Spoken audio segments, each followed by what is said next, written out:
नमस्कार साथियों, मैं Mandeep Kajla, president pulse investor welfare trust, आपके साथ कुछ चीज़ें शेयर करने के लिए आया हूँ। बहुत दिनों बाद आज मन किया, जब से सरदे भंगू साहब हमें छोड़ कर के गए हैं, हमारे बीच से गए हैं, एक अजीब सा कमी खल रही है और वो हमेशा खलेगी। जो पल्स निवेशकों को एक सबसे बड़ी उम्मीद की जो किरण थी,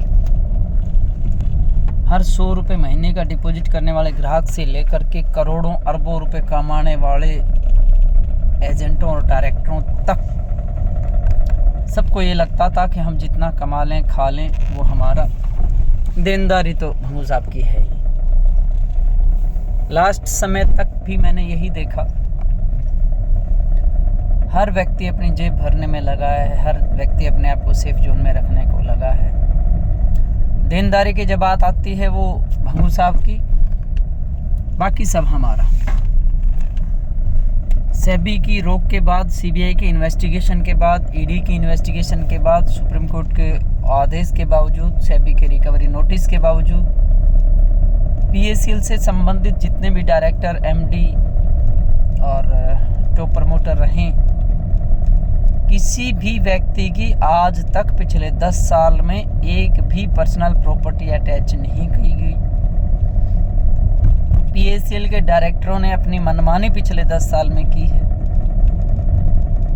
लास्ट समय तक भी उन्होंने अपनी मनमानी ही की है, एमडी ने, डायरेक्टर ने, पीएसीएल के डायरेक्टर्स ने, जिसकी बदौलत आज तक पीएसीएल ग्राहकों को उनका हक, उनकी मेहनत की कमाई, उनका पैसा वापस नहीं मिल पाया है। सीधा सीधा कटाक्ष कर रहा हूं। और रही कहीं कसर, जो बची खची कोर कसर थी, वो पीएसीएल के नाम पे बने ग्राहक संगठनों ने अपनी पूरी जोर लगा दिया। पूरी जो कसर बची हुई थी वो इन्होंने पूरी करी, खूब पूरी करी। एक भी व्यक्ति ऐसा नहीं है जिसने पीएसीएल के ग्राहकों के पैसे वापसी को सुनिश्चित करने के लिए सही कदम या सही कार्य किया हो। मुझे आज तक तो नहीं लगता, कल कोई करेगा मुझे नहीं पता, आज तक मुझे नहीं लगता ऐसा कोई व्यक्ति। भंगू साहब जब देह त्याग करके हमारे बीच से गए, तो मुझे तो उस दिन लगा कि मुझे नहीं लगता कि पीएसीएल या पल्स कंपनी से संबंधित किसी भी ग्राहक का कोई पैसा वापस मिलेगा। मैं अगर अपनी व्यक्तिगत बात करूं तो मैं हताश हो गया था। मुझे ये लगा था कि अब पैसा वापस नहीं मिलने वाला, क्योंकि भंगू साहब ही एक ऐसे व्यक्तित्व, एक ऐसे व्यक्ति थे जो लास्ट उम्मीद और लास्ट किरण हर ग्राहक की थी कि पल्स के ग्राहकों को पैसा वापस मिलेगा। साहब के देहांत के बाद उनकी बेटी का पब्लिक नोटिस आया, दोबारा से एक नई किरण, एक लोगों में, पूरे भारतवर्ष में पल्स से जुड़े हुए लोगों में एक ऊर्जा का संचार उस नोटिस ने किया। मोनू बहन ने, बरिंदर कौर ने जो नोटिस दिया, बहुत अच्छा दिया, अच्छा लगा। मैं उनकी सराहना करता हूँ दिल से, तहे दिल से। मेरा पूरा संगठन, मेरे पूरे सभी साथी उनके साथ है। मैं तन मन धन से हर तरीके से उनके साथ हूँ।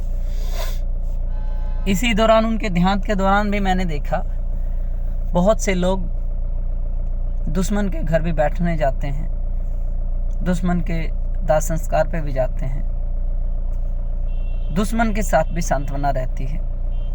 बड़े से बड़ा दुश्मन भी हो, उसकी मृत्यु पे भी लोग कोई भी अपशब्द बोलना तो बहुत दूर की बात है, उसके बारे में बोलते तक नहीं है। लेकिन मैंने देखा बहुत से महानुभाव, उनके घर में आना जो दूर की बात, उनके परिवार के साथ सांत्वना देनी जो दूर की बात, उनके परिवार के साथ खड़ा होना दूर की बात, उन्होंने बहुत भद्र भाषा का उपयोग उस समय कर रहे थे जब सोशल मीडिया लाइव टेलीकास्ट उनके घर से, भंगू साहब के घर से कर रहा था। दूसरी तरफ वही मीडिया के साथ बैठे अनाप शनाप बोले जा रहे थे। जो बिल्कुल नीच प्रवृत्ति के लोग जो काम कर सकते हैं ना, उनसे भी गिरे गुजरे लोगों ने काम किया है। मुझे बहुत दुख हुआ उन चीज़ों का और उन लोगों का। जिन लोगों ने अरबों खरबों सैकड़ों हजारों करोड़ की संपत्ति भंगू साहब की बदौलत बनाई, पल्स ग्रुप की बदौलत बनाई, वो लोग उनके परिवार के साथ सांत्वना देने के लिए उनके घर तक नहीं आए। ऐसे गिरे हुए और घटिया लोग जिस कंपनी के साथ हो, जिस संस्था के साथ हो, उस कंपनी का अकेला मालिक क्या कर सकता है, आप ये मेरे से ज़्यादा बेटर समझ गए होंगे या जान गए होंगे। इस टॉपिक पे मैं ज़्यादा क्या बात करूं, आप मेरे से ज़्यादा समझदार हैं। इतना है कि मोनू बहन मरिंदर कौर जो है बहुत अच्छा काम कर रहे हैं। PSL ग्राहकों के हितों की रक्षा के लिए वो आज तत्पर तैयार हैं और बहुत अच्छा काम कर रहे हैं वो। और मुझे उम्मीद है कि बहुत जल्द बहुत अच्छा रिज़ल्ट हमें मिलने स्टार्ट भी हुए हैं और जल्दी हमें और ज़्यादा अच्छे परिणाम मिलेंगे। कुछ लोग हैं जो अपने डमली बजाने के उसमें लगे हुए हैं कि भैया मेरी डमली बंद होने वाली है, मेरी डमली कैसे बजती रहे, मेरी डबली बजती रहे और मेरी डबली से मेरा ही नाम होता रहे। कुछ लोग ऐसा भी करने का प्रयास कर रहे हैं। सुप्रीम कोर्ट का आदेश हुआ, सुप्रीम कोर्ट से ऑर्डर करवाया गया, बहस हुई, एडवोकेट खड़े करे गए, फैक्ट्स आगे रखे गए और उन्हीं फैक्ट्स के आधार पे माननीय उच्चतम न्यायालय का आदेश हुआ। लोढ़ा कमेटी को बोला गया कि जो कस्टमर एसोसिएशन जनलोक प्रतिष्ठान की आई है उसमें जो ग्राहकों की जो त्रुटियां हैं, जो प्रॉब्लम्स हैं, उनको दूर करने के लिए पोर्टल में जितनी भी खामियां उनको दूर किया जाए, पूरा किया जाए, ठीक ठाक किया जाए। और उसके बावजूद ग्राहक संगठन को और ग्राहकों को ये कहा गया कि आप अपनी समस्याएं लोढ़ा कमेटी को लिखित में दें और अगर फिर भी कमेटी नहीं सुनती है तो आप दोबारा आप सुप्रीम कोर्ट में मूव कर सकते हैं, आप आइए लगा सकते हैं, आपके रास्ते खुले हैं। उसी चीज़ को कुछ लोगों ने बुनाया गया कि हम तीर मार के आए हैं, हमने प्रदर्शन किया, हमने पता नहीं क्या किया और हमारे से प्रेशर में आकर के भारत सरकार ने जो है ये कहा है कि सेबी के पोर्टल में आपको ठीक करेंगे और सेबी के पोर्टल में आपकी चीज़ों को रखा जाएगा और सेबी का पोर्टल आपके लिए दोबारा खोला जाएगा।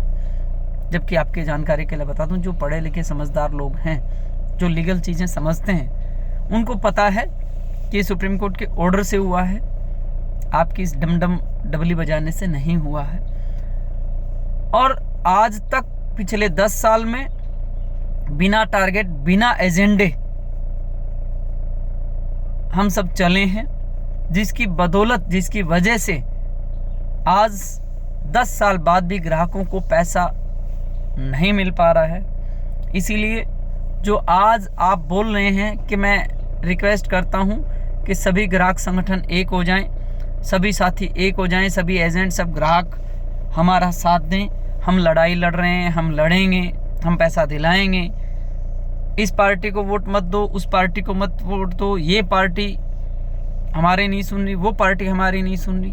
साथियों, संक्षेप में बताऊंगा, अगस्त 2014 में जब सेबी ने नोटिस दिया, PSL को बैन किया गया, उस दौरान किस पार्टी की सरकार थी? सुप्रीम कोर्ट का फरवरी 2013 का आदेश, CBI के इन्वेस्टिगेशन के जांच के आदेश जब PGF मैटर में हुए, तब किसकी सरकार थी? लोढ़ा कमेटी ने और सेबी ने 2016-17 में सुप्रीम कोर्ट में ये कहा कि सेबी ये काम प्रॉपर्टी बेच करके पब्लिक का पैसा देने का ये काम नहीं कर पाएगी, PSL ही इस काम को कर पाएगी। तो PSL ने उस टाइम अपने आप को क्यों नहीं रिप्रेजेंट किया? वहां किसकी सरकार और किसकी गलती और किसका दोष था? जब भंगू साहब IVY हॉस्पिटल में अपना मेडिकल ट्रीटमेंट करवा रहे थे, उस दौरान पुडा की तरफ से प्रपोजल दिए गए 3 प्रोजेक्टों पे 8 से 10 हज़ार करोड़ रुपए वहाँ आना था।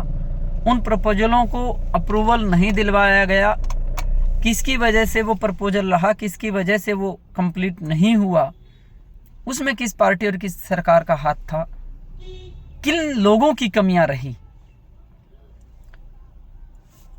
बहुत सी चीज़ें हैं।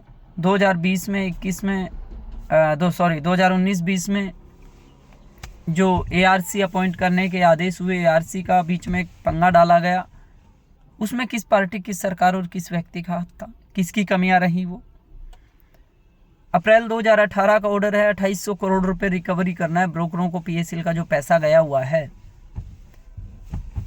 उसमें से कितने पैसे रिकवर हुए, किस ब्रोकर की कोई प्रॉपर्टी अटैच हुई कि नहीं हुई, आज तक उन मुद्दों पे कोई बात कोई संगठन नहीं कर रहा, कोई भी व्यक्ति इन चीज़ों पे बात नहीं कर रहा। इसके पीछे क्या वजह है, आप स्पष्ट करिए ना। इन चीज़ों के पीछे क्या हो रहा है, क्या आप प्लानिंग कर रहे हैं, क्या आप लोगों ने काम किया है, क्या आप कर रहे हैं।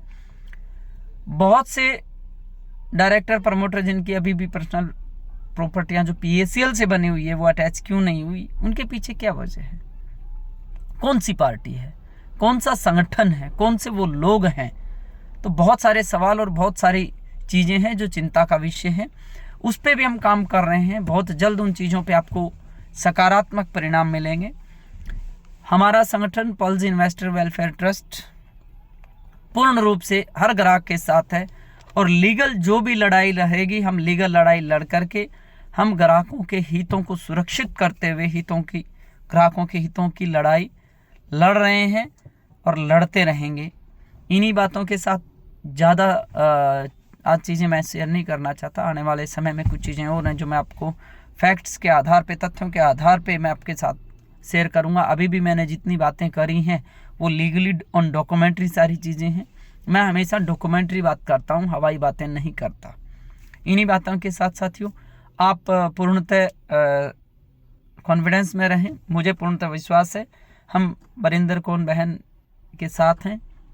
उनका सपना है कि जो हम साहब का सपना था कि हर ग्राहक तक का पैसा हम समितियों के साथ, कमेटियों के साथ तालमेल बना करके लोगों का पैसा वापस देंगे। और उसी चीज़ के लिए ये लोग भी वचनबद्ध है, इनका परिवार वचनबद्ध है। तो हम पूर्णतः इनके साथ हैं।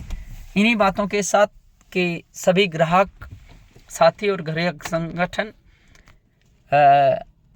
हम पूरा कॉन्फिडेंट हैं कि हम हमारे ग्राहकों का पैसा वापस दिलाने में सक्षम रहेंगे। इन्हीं बातों के साथ साथियों एक बार पुनः आप सबका बहुत बहुत धन्यवाद। जय हिंद, जय पल्स।